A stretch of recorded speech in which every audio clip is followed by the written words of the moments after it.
get it started. I'm actually helping Fadi out. I think he's testing me. That's what I feel. But I'm going to do it anyway. What I want from everyone is a win. And we're going to go through a win, and that person's going to pick another person. And after we're done with their wins and we feel good, that's when we're going to talk to Ian. Sound good? And as far as Ian is concerned, I think everyone knows for the purpose of the meeting, but I heard anyway, he's a great guy. He's also a family man, and he does a lot of one-on-one with his clients. Very personable. That's one thing I like. At least I like what I heard anyway. So we'll find more about him a little bit later. And the first person I want to get a win from is my partner today, Taya. Oh, from me, I have to go first. Okay. Yeah, you're to the Well, left of me. It's just all right. So I would say, just school's going really well. I have an A in all my classes so far, so that's my win for the week. Let's go ahead and hear from. you look Um, smart too. Hey, since oh, this thank you. since this is relating to finance, let's do a win on finance, please. Oh, gotcha. Oh Okay, well, but cool. the broke people better not. Um, I Well, I've still been saving money, so that's good, as much as I Yeah. can. So the 10%, put the 10% away, that thing. So that's my financial win. We can go ahead and go to Ramita. Thank you so much. um, Financial win. And if you can't think of a financial win, any win will do. How about that? You're on mute. Sorry. I definitely have a win that's not finance related. The finance one I just can't think of off the top of my head, sorry. I started working last week with a psychologist to just go back and deal with past trauma. It's taken a long, long time to get to that point. So it's just very happy to start that work and get that done. So that was Really, a big. that's good. Moving forward, that's awesome. Would you like to pick someone for their win? Yeah, Billy. Hey, everybody. So my win is yesterday I was on an interesting call last night with Ambassador Andrew Young and some prominent Atlanta entrepreneurs. I met a new friend named Jim Jacoby. Jim owns Parkland Communities, lives up here in Alpharetta. He's extremely accomplished. And if you know who Ambassador Young is, or if you want to Google who Jim Jacoby is, the financial win is just knowing those two guys and the impact it's going to have on my practice moving forward. So that was my win. Awesome. Would you like to pick anyone, Bill? Yes, I will go with, should we save our guest speaker, or would Ian like to go in this exercise as well? Sure. Go ahead, Ian. Okay. No, guest speaker's gonna go last, guys. Yeah, Only guest the speaker guest last. usually. All Yeah. right, Fatty, you go ahead.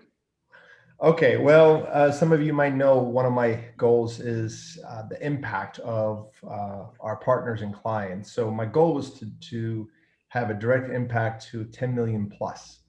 And just, I was thinking it's going to happen within 10 accounts, but one account, we've got a potential of doing 10 to 12 million in the next 10 to 12 months.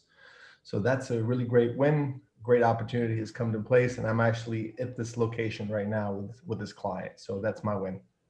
All right, let's see who can follow that. Selena, how about that? Since he didn't pick anyone. Yeah, I can do that.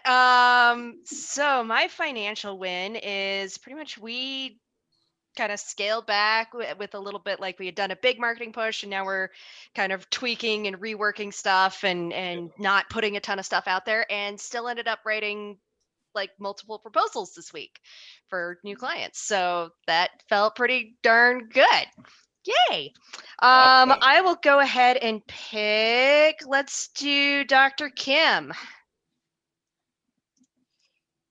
Good morning or afternoon, everyone, depending on where you are. So, wow, let's see. Are you still there? Mm-hmm. I'm having to do this from my phone, so I can't see everybody. Okay, so a financial win is for me deciding that I am literally going to make more offers so I can add more value and close more deals, more sales, more clients. And so I've taken some steps based on my decision, and I'm super excited about that. I think before, I don't know, I was a little cloggy in the head about it, but I'm over it. I made the decision, and so I'm moving forward, and that's it for me. And I am still working to close some clients. So, and I can't see who's next. So Selena, you're on my screen. Maybe you can choose someone for me who hasn't gone. I can. Let's see here. Let's do Trey. Well, a big win for me in the last 30 days was hitting a record in sales, all-time record in sales for 9 years for personal training, fitness, nutrition, all the above. So yeah, hitting strides like that really make the the revenue goals I have for Midtown Trainers and have had for 5 or 6 years now really palpable. Like it's definitely becoming it's more motivating and more is creating more drive for me to not necessarily do more, but find more people through the audiobook, Who Not How. I found that to be extremely powerful. So throw that out there. Fadi recommended it to me. It's done through Strategic Coach. So it's the win, and it's the leverage of what that might then also provide me, which is more depth in my team, more people in the seats, and the right seats in the bus. Awesome. Trey, do you have anyone you would like to go next? I would like to pick Ian, since I believe he is the last one. Did Rennie go? Rennie didn't go yet. Rennie? Is my screen? Oh, you know what? My screen is like, yeah. Oh, okay. Yeah. I need to fix that. Rennie. Oh, so I got picked. Okay. Yes. This time, yeah. So last year, well, since I was last on the call, my team and I were building a high ticket program all of last year. And I was interviewed on a podcast about a month ago. And the first person I enrolled in that program was the host of the podcast. And it's for a high ticket program that guarantees $100,000 increase in net worth in 12 months. Oh, interesting. Nice. Would you like for Rob to go next? That sounds good. Nice segue there. Well, good morning, good day, good afternoon, good evening, depending on where you are in this part of the world. And we all have to acknowledge everyone around the world these days. I'm Rob Bedell. I help business owners make sure that their businesses work for them as opposed to the other way around. I notice everyone's forgetting to say what they do, and I never do that. My financial win actually would be with the joint ventures that I have set up with some finance people. And if you don't have joint ventures set up with finance people, by God, do it, because they know everyone that has money that might be able to use your product or service or whatever it is you do. I actually have 2 joint ventures set up with some finance people, and I've gotten, I think, 5 leads at this point, just directly from them, not picking up the phone, not doing anything else, but them saying, hey, listen, my customers need your help. So I like that idea, Rob. That's awesome. Yeah, highly recommend setting up joint ventures if you don't have them. And I believe I will send that over. Lynn, you haven't gone yet, have you? No, I haven't. Hi, everybody. I made some adjustments in some things, and I have recently paid off personal credit card, business credit card, my car payment. And so now all I have left is my mortgage. So I'm pretty stoked about it. Good. All right. I think we have a few people left. Did Beth Jones didn't go yet, did she? Thank you. I have not yet. So my financial win is that my taxes are done, and that is over with and behind me. And I've made some adjustments for 2021. 2020 was a year of big change financially, just different things that occurred. So I'm excited that that process is complete and that I can make some adjustments for the better for 2021. And I have not been keeping up because I'm multitasking. I've got another meeting immediately following this one that I'm prepping for. So if you'll pick someone for me, Troy, I would so appreciate it. Sure. Let me, I don't know if I'm pronouncing this correctly. Is it Leticia or Letitia? It's perfect. However you say it. Yes. Okay. My okay, name's both. Leticia. Thank you. And you know what? Because I joined the group, so that's a huge financial win because there's a lot of value here. So welcome for the beautiful energy you all are transmitting. I'm in a different location today, so I can't use my camera. But I lived in Mexico for 3 years, and so my goal, ever since having to come back stateside, was or to this country was to just invest in some real estate and some property in Mexico. And my husband and I have we we creatively we have an account in Mexico, and we've been depositing and depositing. We hit the 75,000 pesos mark, which is wonderful because that's over there, it's a big deal. And it just gives us what we need for any travel.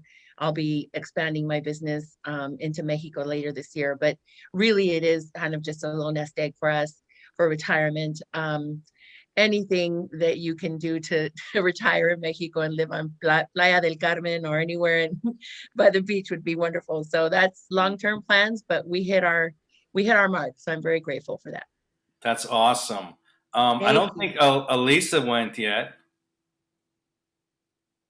Nope, not yet. Beth and I are on the same train here. Taxes. I got half of my taxes done. I got business taxes done. So I haven't done personal taxes yet, but that's my win. Awesome. Well, I don't know if I have any personal financial. Well, yeah, I did 15 bookings in a day. So that's awesome. Yeah. So I did a post on it. I'm like, I did 15 bookings in a day, but the number of views went down 35%. So, but the thing is, keep on moving and moving forward, you know. And I think that's everyone else. Did I miss anyone? No? Then without further ado, I'd like to present Ian King, our guest speaker for today. All right. Thank you, Troy. I appreciate that. And by the way, if you're not connected to Troy on LinkedIn, he has the greatest follow-up system in place. Literally, he shoots you over a video link to YouTube so he can actually talk to you and you can see him as, you know, you're like, who the heck is this guy? And so like it gives you such a great insight to it. And I'm stealing that idea. I'm actually shooting that video today from my YouTube so I can upload it and have it there and kind of steal with it and run with it. Do it, man. Do it. Yeah. I did an article on it too. I'll send you a link on step-by-step instructions. That'd be perfect. Even better. So yeah, my win today, obviously I'm here with you all, so I'm very excited about that. But financial win. I have more in underwriting right now. I have more business in the pipeline right now than I have had in the last 8 months, and I'm very excited about that. Off to a very good start here in Q1 2021, and so that's my big win. And so today, you know, wanted to go ahead and share my screen here. I have a little bit of a slide deck to go through because I do want to be efficient with my time and be conscious of everybody else's time, and to stay on track because I can get long-winded at times. I just want to be very cognizant of that. So, you know, I'm Ian King, third-generation financial professional and advisor with the Piedmont Group, a Mass Mutual firm located here in Atlanta. Third generation in the business, and my presentation topic today, are you in position to score? So 2 weeks ago, my win was the fact that you see my 4-year-old son over my right shoulder here. I got him engaged in a basketball game. He actually sat down and watched a Penn State basketball game with me, and he was counting all the passes on each possession down the floor. And I was so stoked about it because I grew up playing in a nationally ranked basketball program. And so I decided what better way to tie some wins and, you know, some background with, you know, with my topic here, right? So are you in position to score? So where we're going today, there's 4 key things that we're going, or 3 key things we're going to talk about. We're going to talk about legacy, the 8 spots, 6 key areas, and then we're going to go into a breakout session, right? So I just wanted to lay it out for y'all to play it out, and we're going to go from there. So let's talk about legacy. So how many of you guys know who this is? Anybody? Probably not, right? But I can guarantee you somebody's going to know who this guy is. Anybody want to unmute themselves? Shout out who this is.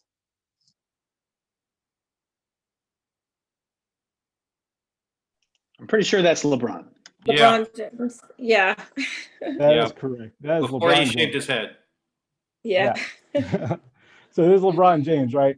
So LeBron James, everybody knows who he is, worldwide phenomenon, one of the best basketball players in the world, one of the most recognizable faces, on the planet, right? So what does LeBron James have to do with this guy? Well, this is Gary Satterwhite. Gary was on 3 of our 4 state championship teams between 1998 2001. He was a Division I scholarship athlete, played at the University of North Florida, and he was our team center and will be forever connected to LeBron James on this date, on January 7th, 2001, when my high school took a trip up to Cleveland, Ohio to play in the Gund Arena against St. Vincent St. Mary's. So we played against LeBron James and his team, and Gary Satterwhite missed, M-I-S-S-E-D, the game-winning layup against LeBron James, and we almost, A-L-M-O-S-T, defeated LeBron James and handed him his first loss in high school basketball. We ended up losing that game 51-50. Now, I say all that to say that, not to talk bad about Gary, because you know what? Gary's a phenomenal guy, and I'd be envious if either of my boys turned out like his oldest one, who just signed a Division I scholarship to play football up in Pittsburgh. But that said, what are you going to be remembered for, right? So if you die today, how are you going to be remembered tomorrow? Because honestly, there's only 2 ways you're going to leave this earth, right? And they're both 6 letters long. You're either going to leave a legacy for your family or you're going to leave a burden for your family. So we focus on 6 key areas to make sure that we're going to leave a legacy for our families when we're working with our clients, as opposed to leaving a burden. So I want to switch it up, get back to the court for a second. So there's 500 shots that we would have to take every single day from the 8 spots on the floor. The majority of basketball players out there, they have no idea what the 8 spots are. They just know that they need to practice their foul shots and maybe from the top of the key or the wing. But these are the 8 spots on the floor. So to connect basketball to financial planning and financial wellness, we need to practice the 8 financial spots. So that said, first and foremost, save at least 20% of your gross income. Look, 20% is a great number. I know that's a very aggressive number, but realistically, the more we save, the better position we're going to be in, because 70% of Americans are actually living paycheck to paycheck right now. And 25% of Americans who earn $150,000 or more a year are actually living paycheck to paycheck as well. So that said, let's create a post 20% budget. So if you have the budget sheet, I sent it over to Taya, if she can share it for the group, take that, save it, do what you want with it. It's a phenomenal tool to use. I give it to all my clients I work with, because if you have it, you'll be able to get on track a lot faster and be able to itemize all those things as you're itemizing your taxes on an annual basis, right? Since 'tis the season. So next point, create an emergency fund of 3 to 6 months of expenses. Look, don't always listen to talking heads that you hear on the radio or hear on social media. They say that $1,000 in emergency funds and pay down the debt or pay down your debt with the rest of it. Look, everybody's life circumstances are different. So everybody needs their own individual number to come up with to have as an emergency fund, because everybody, again, they have different expenses. So have your different price point, have your different number. Next thing, know your explanation of benefits. Look, benefits are one of those things that pretty much everybody has, but not everybody knows about, because only 40% of employees in the US workforce actually have read through their explanation of benefits and their benefit summary. So that means that 60% of Americans and 60% of the workforce have never ever read the line in their group disability coverage that reads that they will receive the lesser of 60% of their base salary, or $5,000 as a monthly benefit, or $7,500, $10,000, $15,000, whatever the employer benefit plan covers. And that's of the base salary. And so that's going to be taxable as well. So that means that if somebody does have an event, has an illness that knocks them out of work for an extended period of time, that means that they're going to be missing at least a third of their income minus bonuses as well. Also, use a health savings account. Look, this is one of the easiest things to do. If your benefit plan doesn't offer this, go out and open one up. You can deduct that expense at the end of the year and write it off for your taxes, because you can max out your HSA with a $3,550 contribution. And if you're married, you can make it up to $7,500 or $7,100, right? So make sure that you're taking advantage of an HSA and you're doing what you need to do on that end. So the next thing is own life insurance and disability income insurance. You know, the average American changes jobs at least 12 times throughout their career. So don't get caught with a bad benefits program and being in poor health. The next thing is create savings targets for your big ticket items, right? If you want to go on a trip, renovate the house, do whatever you want to do, make sure that you are taking the steps to get there and mapping it out so you're paying for it in cash as opposed to paying for it with a credit card. Granted, I know that there are credit card points out there, but if you can do that, but make sure that you've saved up so you can just pay it off the next month, right? And then the 8th spot on the floor, don't overpay for essential services or perishable items. Look, I know that there are things in our pantry that have name brands on them that, you know, we might not be able to live without. That might be these key things. Like my wife, she loves Diet Mountain Dew. So that's the one name brand thing that we always have in our pantry, right? But for the essential services, looking at your, you know, your cable, your phone providers, all that stuff, shop it out. All those companies are offering promotional rates every single year.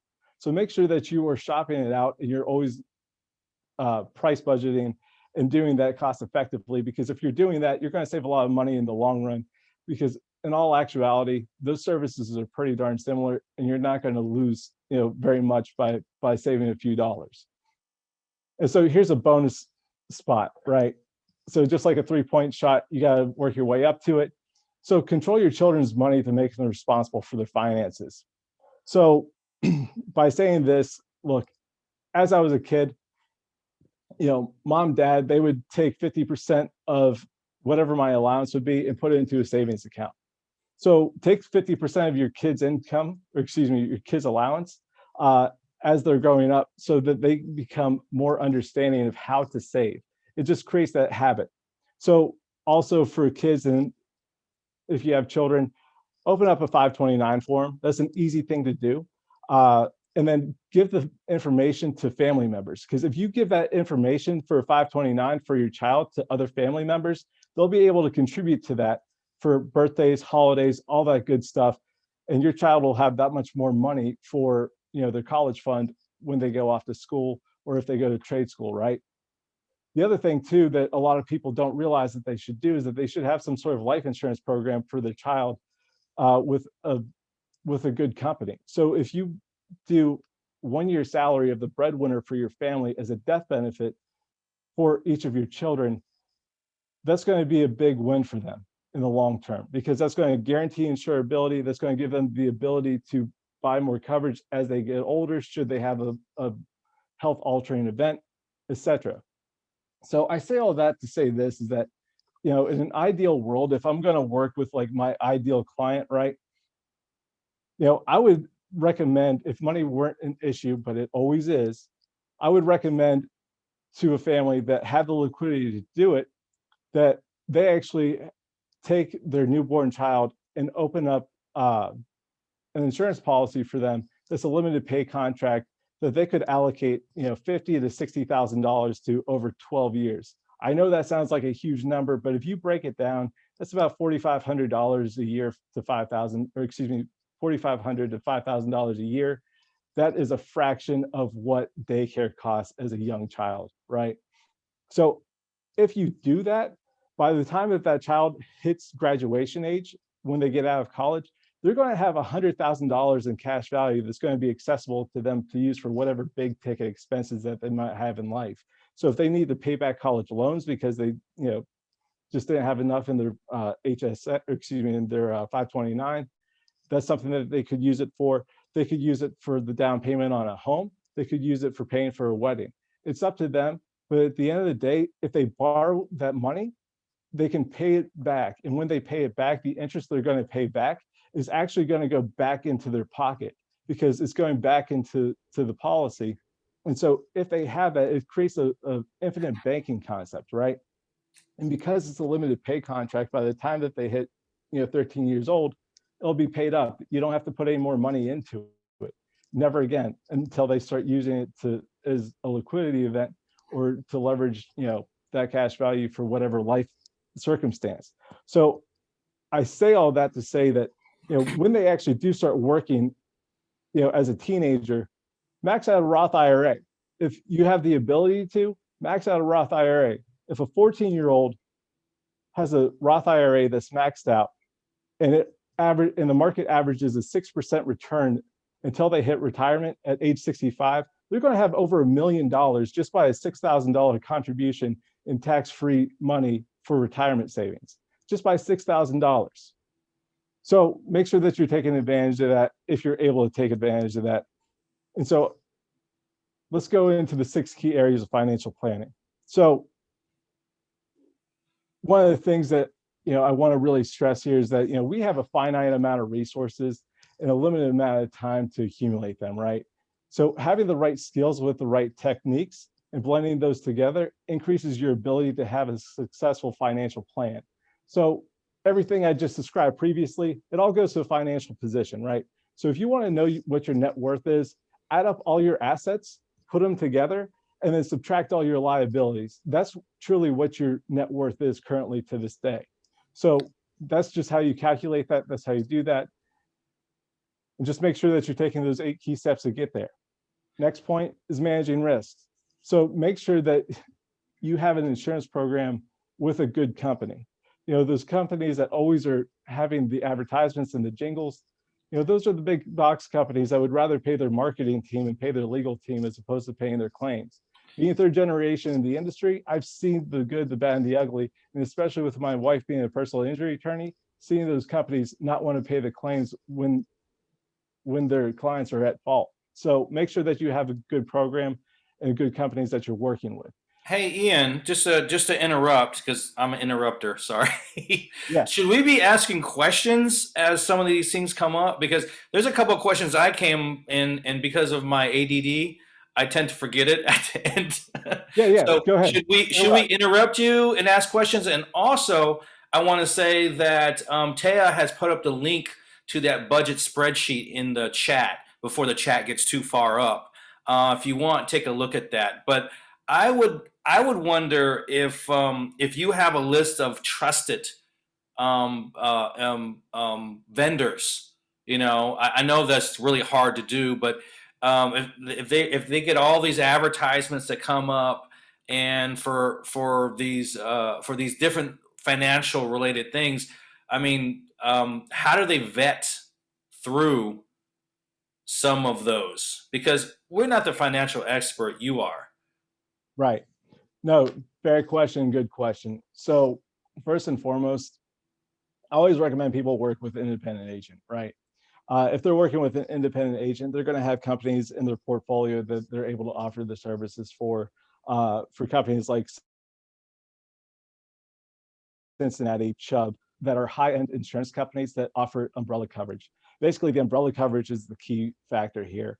If you're able to find out which companies offer the highest amount of umbrella coverage, those are typically going to be your best rated companies. So if you understand what the purpose of umbrella coverage is, which is also part of the whole managing risk thing, make sure that you also own umbrella coverage, because it's protecting your assets and also protecting yourself against other outside liabilities.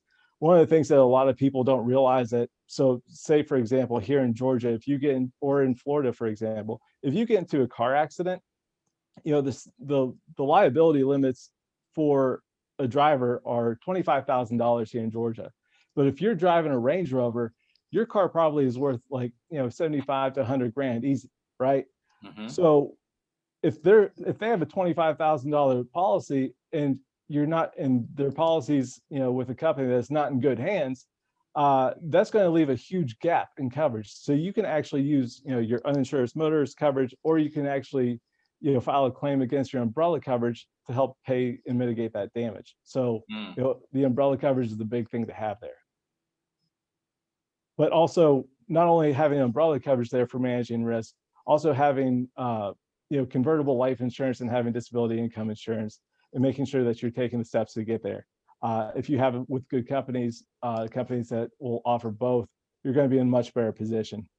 Yeah, it looks like Bill has a question for you, Ian. It says, what happens to the 529 funds if my child gets a scholarship? All right, 529s are awesome because they're transferable. So you can let that keep cooking. So if the child gets a scholarship, and I'm crossing my fingers that one of my kids at least gets my father-in-law's athletic genes since he was an All-American basketball player down at Georgia Tech. If one of them gets those genes, that means that we're probably going to get a scholarship, right? And so if we have that scholarship, the 529 that we've started for them, that we've been allocating funds toward, that our family's been allocating funds toward, can be repurposed to grandkids, or it can just be put on down the line if they want to go to grad school and be used for that purpose. If they want to follow my wife's footsteps and go be an attorney and rack up an exorbitant amount of law school debt, or if they want to be a doctor and rack up that exorbitant amount of you had to sneak that in there, huh? Right? You have to. So, yeah. I have a odd question, and it doesn't have anything covering these things, but they have these other plans like Acorns and stuff like that. That app that moves money over. I don't know anything about that. I don't know if it's a good idea or a bad idea, but it has to do with financial stuff, and I know it wasn't covered here. Would that be covered on part of your 20% savings, or some way to compound some money somehow? So when you work with those, the Acorns and the Mints and things of that nature, part of the way that they get their money is by essentially taking the information and the data that they receive, not the personal financial data or the Social Security numbers, but it's taking the data of your contact information and putting it out into the sphere. And so part of their profit is being able to sell that data to the proper channels, right? Oh wow.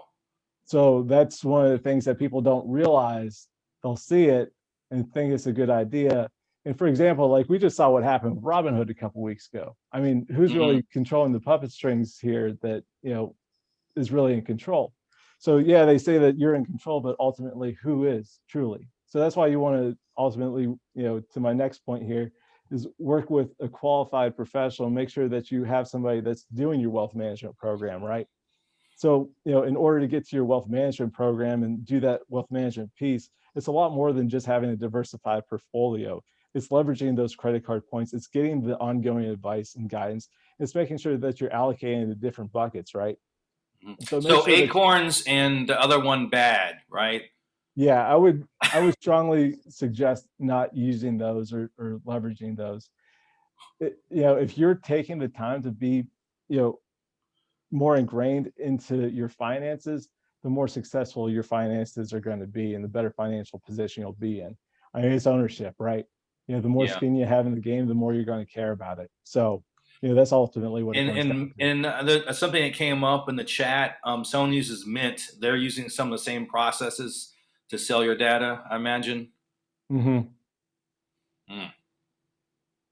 Correct. So, that's why you got to be wary about some of those online apps that they're easy to use, they're accessible, but at the same time, it's one of those things where you need to be aware of all the circumstances that are going in there because they're free for a reason, right?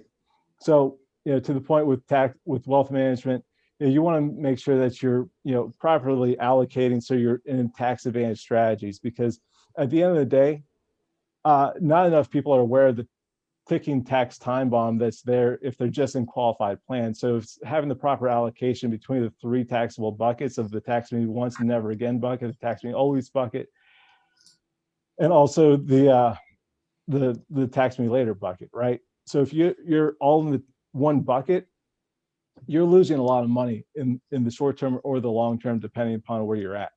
So not enough people are aware of that. So make sure that your financial professionals are doing that in a tax or in a great way. So the next thing is retirement planning, right? So 75% of retirees are actually going to run out of their assets before they actually pass away.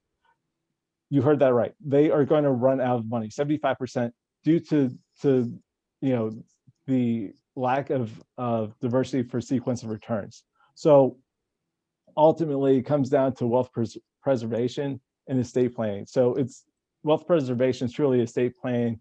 It's how do you plan to pass on your wealth to the next generation in the most efficient way? It's a culmination of all the other 5 things, right? And it's all based on your goals. Because quite frankly, if your goal is to just churn and burn and leave this earth with nothing, that's fine. And just pay for everything on the way out, that's fine. It's just really, truly, what's your goals to get there? So let's switch gears up for a second, because John Wooden always said, failing to prepare is preparing to fail, right? So I have 3 scenarios here, 3 stories. I was going to tell you all of them. I was like, you know what? Let's be conscious of time just so we can actually have more discussion. Give us your best story, your most exciting story. That's what we want to hear. You want to hear the most exciting story? All right. So I'm going to give you the first year in the business story, right? So my first year in the business, I was independent. I decided I was going to get out of the world of my former career of actually coaching basketball and being in education and teaching, right?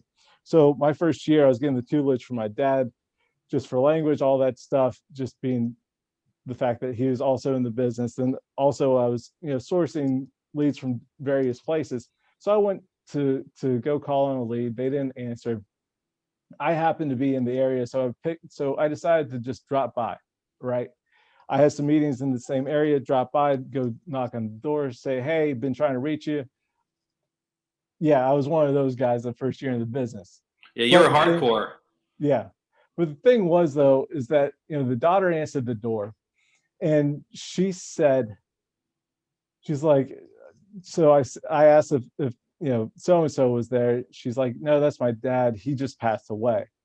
Well, I looked at the date of when they, put in the application or put in the information to try to get a quote. Well, it was 3 months prior. She told me that he passed away from cancer. And so I saw the brother that was about the same age staying in the background. They're in their late teens, early 20s. I mean, they're just young and coming up, right? And their dad unexpectedly passed away from cancer. So it's one of those things where he put off ever getting around to it. And by the time he did, he was completely uninsurable and left his family in a position to not succeed. So ultimately, going back to what I initially said, how are you going to leave this earth? Are you going to leave a legacy or are you going to leave a burden? And so the worst part of the story is that the next day, the girl calls me up and asks me, hey, were you coming to give a death benefit check? Did he have any life insurance? Because they didn't know. So that was the hard part about that, right? So make sure that you have that in place. Make sure that you guys are doing what you need to do on that end. So I'm just gonna switch gears for a second because but I will chime in and say that my daughter's mother has put life insurance on me, and I'm thinking I'm half Asian. I'm gonna outlive her. That's right. Yeah, no, absolutely, and probably. But hey, it's all dependent upon what kind of insurance you put on you. Because if it's just term insurance, there's only a 3% chance that thing's ever going to pay out. So because 90% of term policies are people outlive the coverage. So that's the one thing that people don't talk about. So it's just knowing all the statistics, right? Oh, so good point. With that said, that shot selection matters. What you do matters, right? So I want to just do another basketball analogy, last basketball analogy for the day. So Ray Allen, he's the all-time 3-point shooter in NBA history. So during his NBA career, he made almost 3,000 3-point shots. There's 2,973 3-point shots. He's one of the most pure shooters in the league. He's phenomenal at what he did. Does anybody want to guess what his 3-point shot percentage was, being the best shooter of all time? 61%. 23%. All right, so let's take the median number. You guys are both close to the median. It's 40%. 40% what was his number. That's the best shooter of all time, right? The most Wow. 3-point shots made, 40% shot percentage. Now Steph Curry's like 43%, but still he hasn't surpassed Ray Allen for total 3-point shots made. Now that said, let's look at layups. Layups have over a 90% success rate. So if you take 40 possessions of layups versus 3-pointers versus their and multiply it by their success rates, over 40 possessions, you're going to have 72 points off of layups versus 48 points off 3-pointers. So, it's getting in position to score, right? You want to get in position to score because the average career will last last just about 40 years. You graduate college at 22, or you graduate grad school at 25, and you plan to retire at 65, that's going to give you 43 to 40 years that you're going to be working for. So 40 possessions, it's really up to you. How do you want to get into scoring position? Which shot do you truly want to take? Do you want to take the high percentage shot that has more guarantees, or do you want to take the shot that's more risky? It's totally up to the individual. But the fact is that higher percentage shots are created by passing the ball. So one of the reasons that we are a nationally ranked program is because we ran this thing called motion offense. So basically we were passing the ball and cutting to the hoop to get open for an easy layup, right? So I just say this to say that you got to pass the ball, and you have to have teammates to be able to pass the ball to. The ball is your finances. You need to have a good team around you in order to put you in a successful position, whether you're running a business or just individually or both. Because at the end of the day, you need to be able to put the ball in the hoop, and you need to have teammates around you to be able to score as well. So make sure that you're doing what you need to do on that end.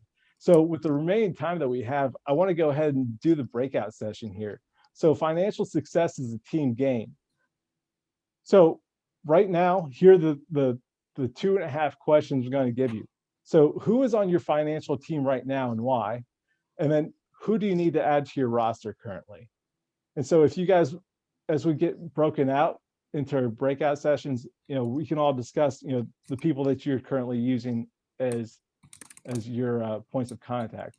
Also, do want to say this too, is that there are 5 spots, or there's 5 players on a basketball court. So think about that, keep that in mind. Taya, did you want to break us out into breakout rooms? Yeah. Because I don't know how these buttons absolutely. work. Oh yeah, I got you. So I think so. You said 3 rooms is pretty good for you. Yeah. Ian? And before we do that, I want you to repeat what you want us to do in 2 sentences. Yeah. So identify who's currently on your team now. Who are your advisors that are part of your financial team right now, putting you in the best financial position, and why are they on your team? And then the second piece was, who do you need to add to your roster currently? Yep. And then Fadi had made a note, 90 seconds per person. Let's Taya, take it away. Gotcha. All right. For the 3 rooms. Everybody ready? Let's go.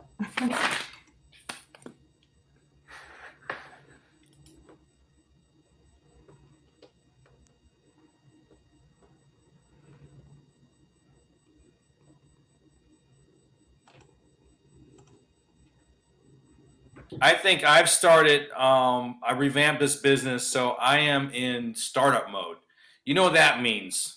The year before last, we removed all our clients because they were not the right fit. They were under $1,000 a month, and it was not worth doing. So we found out we have to charge X amount in order to provide these services to convert. And so we started this new model not too long ago. It's going out really well, but we're also in the stage where we're regrouping to build processes to train individuals so we can grow properly. So we're actually a restructuring type of system where we're not taking on too many clients. So all I have is a CPA for right now. As far as those other items, I'm open to suggestion. But I really don't think I'm going to do very much other than perhaps a saving portion and a savings account for my daughter for the next 6 months, just because my brain will explode if I do any more. So what do you got going on, Bill? Because you're image is prominent on my screen. Oh, well, cool. So I'm married, and my wife is the CFO of our house.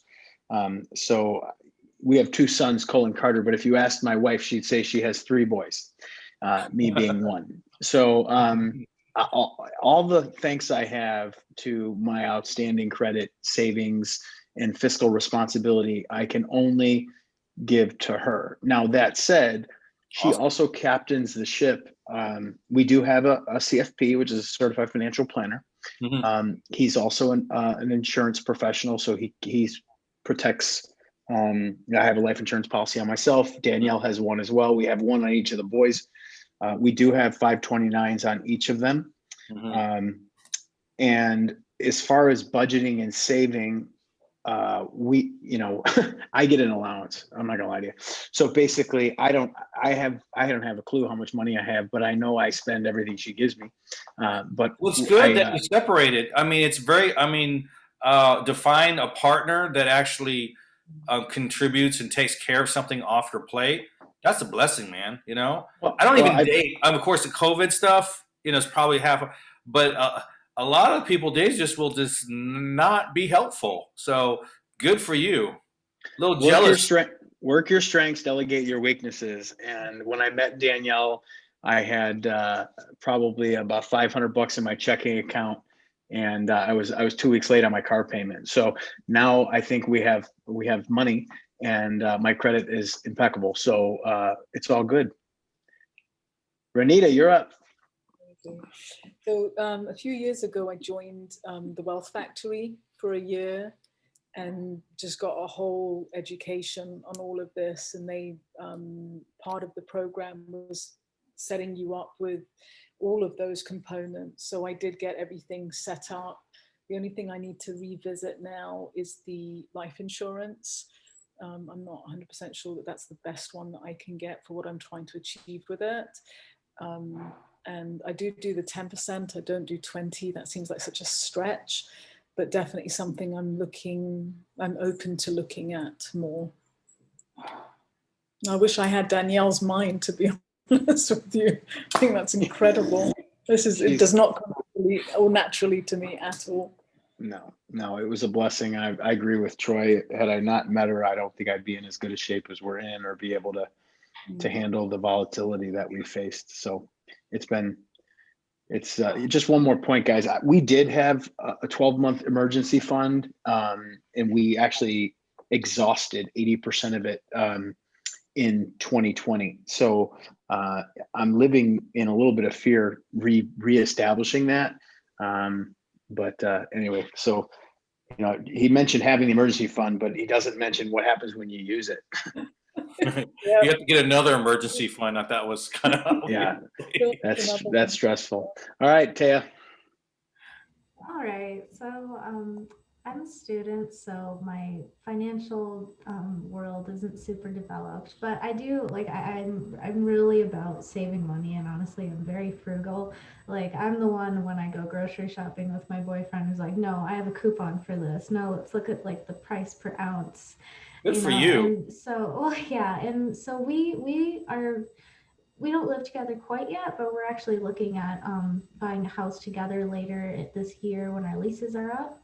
So we have to work on getting a down payment, but I think we'll be able to do it, because I don't know, I always look at the cost and the cost of things, and pro and cons, and it's like renting is just so much more expensive, and you don't even own anything.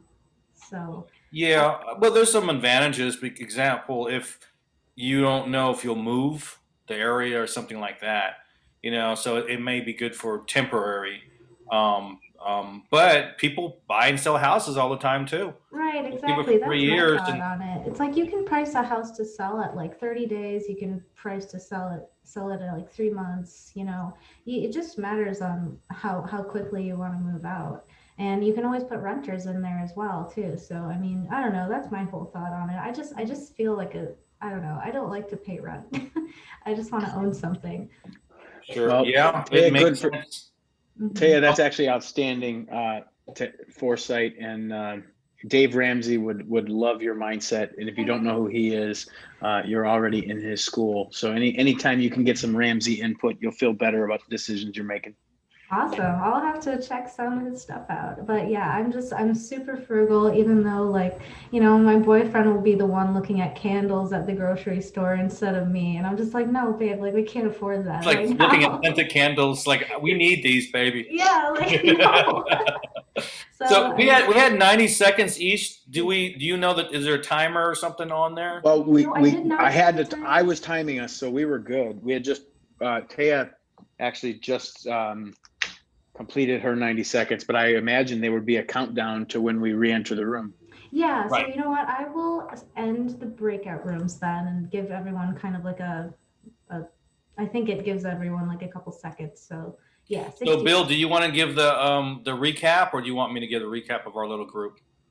It's up to you. I mean, if you'd like me to, I will. But if you'd like to, you can. Okay, I'll start and then you correct me. How about that? That sounds good. What? You're not going to make a mistake, so why would I correct you? I plan on making mistakes. That's, boy, you're a coach's dream. Oh, that's awesome. Okay, well, you guys can figure that out. I'll see you in the regular room. All righty then. Okay, bye.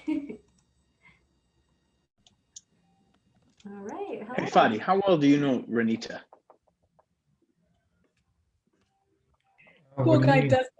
We just met like a few weeks ago. Yeah, we just met. By Yeah, Brigitte. that's it. Yeah, you need to know her. I do. Yes, she's super. I'm looking forward to it as well. All right. Awesome. So- How many breakout rooms did we have, Taya? Like 3 or 4? We have 3. We had 3.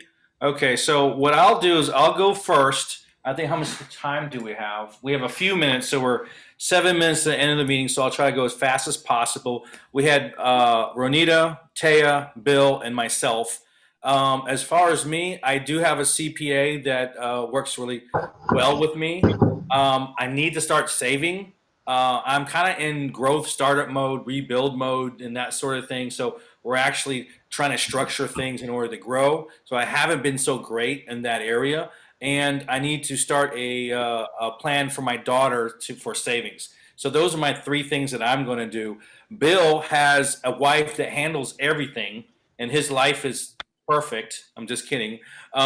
So they also have a buffer and life insurance for everyone. And let me see here. And emergency funds, which you were saying that, yeah, even when you have emergency funds, you can kind of wipe through those pretty quickly. We have Ronita, and she has been setting up a lot of her financial stuff. She's looking at life insurance, trying to pick the best one. She doesn't do quite 20%. She's saving 10% right now.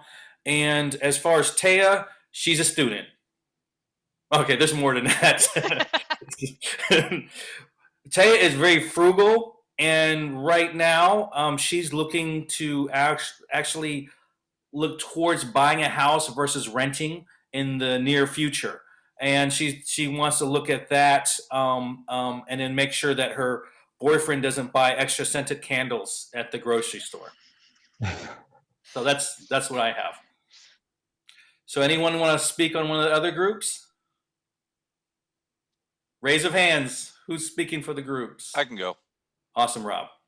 I was on with Selena, Dr. Kim, and Leticia. And the one thing that, we all had certain aspects of our financial thing. The one thing that, and Ian will probably hopefully agree with this, is what we came to the conclusion of is you actually have to have people on your team that agree with your financial strategy. So if you're very conservative, then you want to deal with more conservative planners.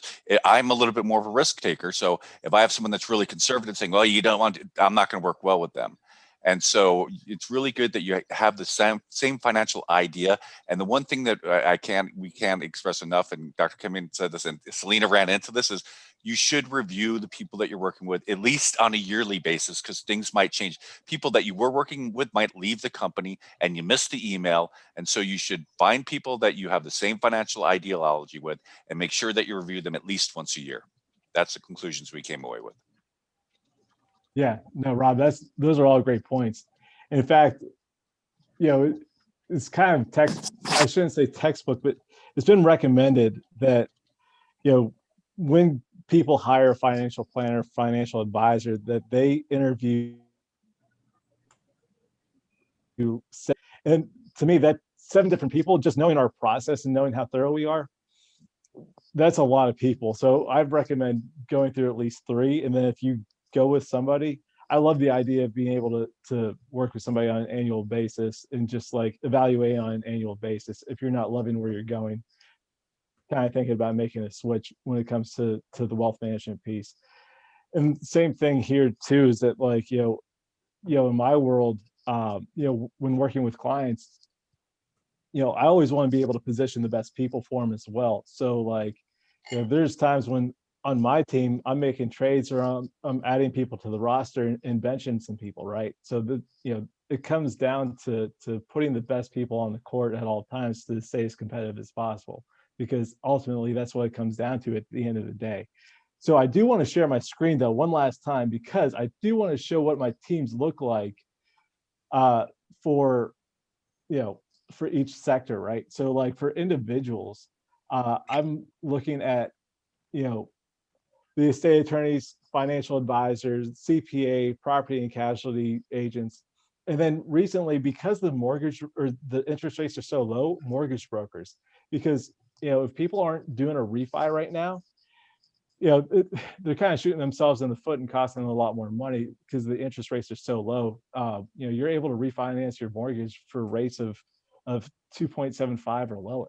Like, it's absolutely insane, because when we closed on our home about 5 years ago, our interest rate is about a point higher than 2.75. We were at 3.78 or something like that.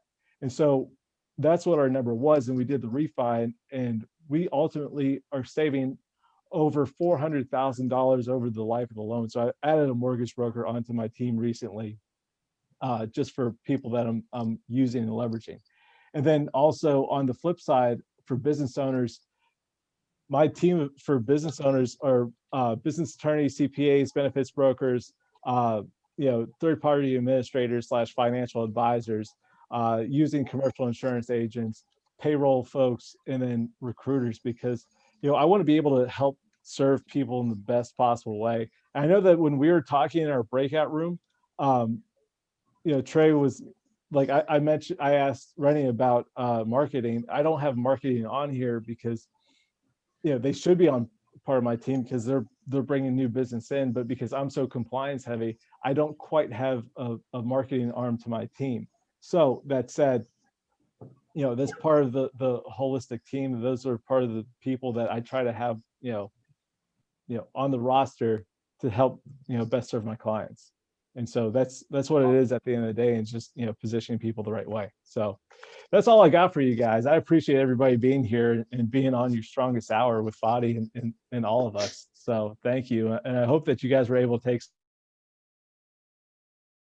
some things away. The information was very valuable, and I urge anyone to go ahead and reach out to him directly on LinkedIn or any other paths that you want. Do you want to go ahead and add your information in there again, so it's at the end of the chat, so people can grab that before we go ahead and drop off the call? That would be awesome. Yes, I will do that again. And of course, I just pulled your name up instead of pulling everybody's name up. So here we go. There's my contact info. So awesome. Then, LinkedIn, Instagram, any way you want to reach out to me or connect with me, I'm here. So yeah, and if we jump off and you don't get it, reach out to me and I'll forward that information as well. I want to thank everyone for being on the meeting. I actually learned a lot of stuff. One thing, not to use acorns. I didn't know that at all. I was like, I'm gonna use that thing, you know. So I appreciate it, and everyone have a wonderful day. Thank you.